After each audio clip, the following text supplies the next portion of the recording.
के 2:30 पर थे। आसमान में काले बादल छाए हुए थे और तेज हवा चल रही थी। जिले का ईमानदार अधिकारी आदित्य सिंह अपनी सरकारी गाड़ी से पड़ोसी गांव भैरवपुर की तरफ जा रहा था। उसे खबर मिली थी कि गांव में जमीन को लेकर बड़ा विवाद चल रहा है। गाड़ी धीरे धीरे गांव के बाहर रुकती है। सर, लोग कहते हैं इस गांव में रात को नहीं आना चाहिए।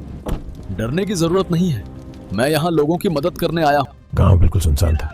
अचानक दूर से मशालों की रोशनी दिखाई देती है। कुछ ही सेकंड में पूरा गांव लाठी और पत्थर लेकर वहां पहुंच जाता है। यही है वो कलेक्टर, यही हमारी जमीन छीनने आया है। तुम लोग गलत समझ रहे हो, मैं तुम्हारी जमीन बचाने आया हूँ। गुस्से से भरी भीड़ कुछ सुनने को तैयार नहीं होती।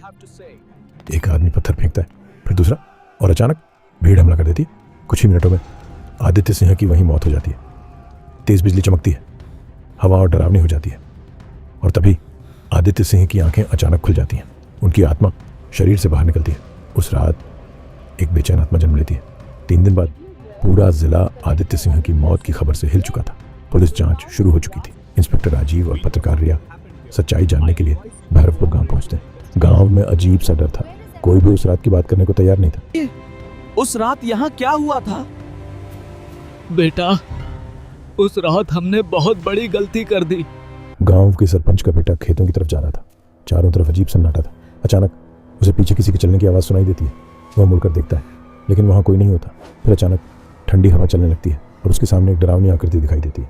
वह आकृति थी आदित्य सिंह की आत्मा। अगले ही पल उसकी चीख पूरे खेत में गूंज जाती है। सुबह गाँव वाले देखते हैं सरपंच के बेटे की लाश खेतों में पड़ी हुई है। अब पूरा गाँव डर से कांपने लगता है। इंस्पेक्टर राजीव को कुछ अजीब सुराग मिलने लगते हैं।